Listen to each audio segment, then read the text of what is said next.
Hello, welcome to Podiatry Practice Mastery. This is section 15 out of 20. I have more notes here, and I'm kind of getting tired of doing it every day here. But this was a good one. When I was at this recent AAPPM meeting, someone brought up an idea of hiring a pedorthist in your practice. And let me explain kind of the backstory in our practice, the struggle we've had. I don't know, you might be doing shoes. We used to do shoes, and we found that the juice wasn't worth the squeeze for our patients. We have a very high sports medicine practice, and we do just one day of diabetic care per week. So I do one day, and the other two of the doctors do just a half day. So that's where we do all of our diabetics. And we don't do a lot of that. We kind of, one way of doing, we wanted to do less is we limit our access. So we each have different days. Mine's Friday, the other doctor's one's on Tuesday and one's on Thursday. And then otherwise you can't be seen. Of course we'll see wounds and things like that, but we're not going to do nail care. And I know some practices don't do any nail care, or they have someone else doing the nail care.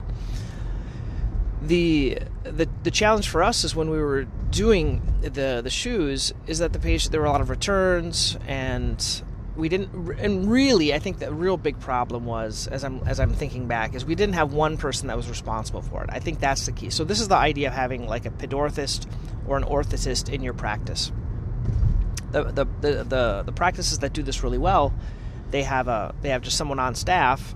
Let's say you pay them $25 an hour to to be a pedorthist or an orthotist.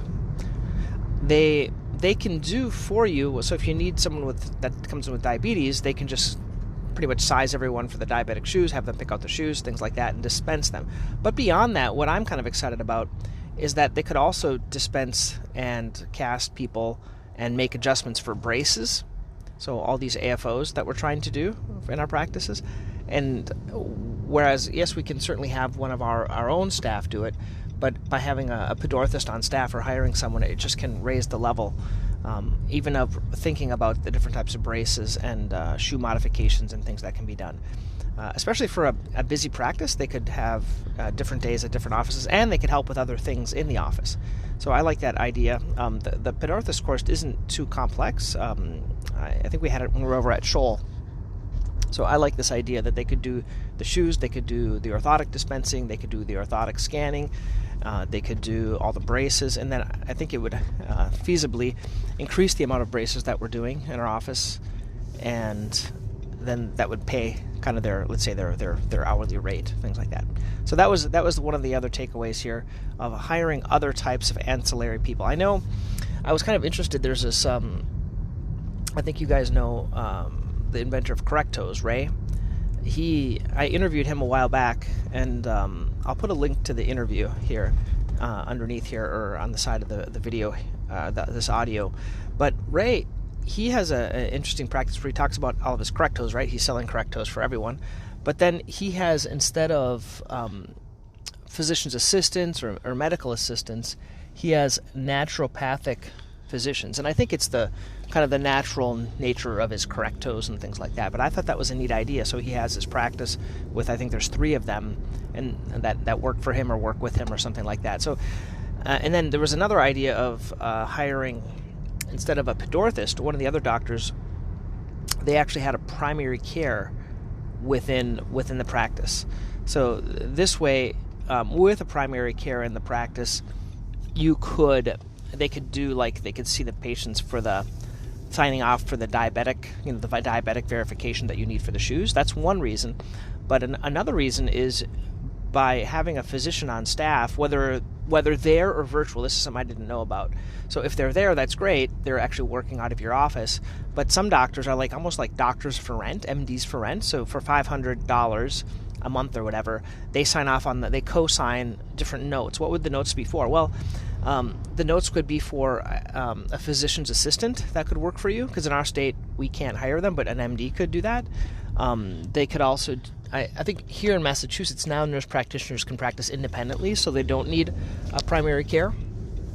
But also we were talking a little bit about like pharmacies, having an office pharmacy, and some of these other types of things that you could do in your office, and you might need a medical doctor. So there are medical doctors that you can hire that they will just kind of sign off, almost like sign off on your notes saying that you did certain things, or the other staff managing the staff. So anyway, that's an idea of a couple of other people that you could hire within your practice if you didn't just want to hire more podiatrists. One of the struggles we have, and I've talked to other people about this, about hiring physician's assistant and nurse practitioners.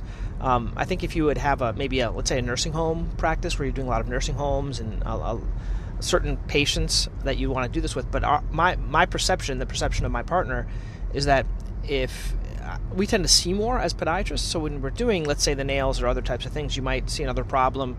You're going to treat a posterior tibial tendon dysfunction. You're going to get an x-ray. You're going to do a vascular study. You're going to do all these other things that you might see more than what the physician's assistant or nurse practitioner, depending on your training for that type of a person, just because of your training. That's why we currently don't have them. I'd love to know what you guys think, or if it works really great in your practice hiring these other ancillary staff, or if you have any other types of staff. I've always dreamed about having someone that could help patients with weight loss, because that's kind of an area that I feel like I can help, and I could help patients more, or like a health coach. Or something else like that, kind of having a concierge practice where you have a health coach there that would help your patients reach their goals for weight loss and diabetes control and things like that. Anyway, hope you guys found this beneficial. If you want to learn more, I would ask you to go to podiatrypracticemastery.com, and in there you can get my my patient presentations, which is like this tool, patients presentations tool, which I use every single day. I was using it a ton yesterday. I had like 3 or 4 patients with Achilles tendonitis, and just simplifies kind of how we treat and kind of going down the list of treatment options. Hope that helps you. And once again, please send me email, don@podiatrypracticemastery.com. Let me know your thoughts. Give me some feedback, what other topics you'd like to talk about, or if you want to be interviewed. I'd love to interview. Those interviews are fun. I did a fun one yesterday with a gentleman. He had some great tips you'll be seeing soon. Okay, have a good one.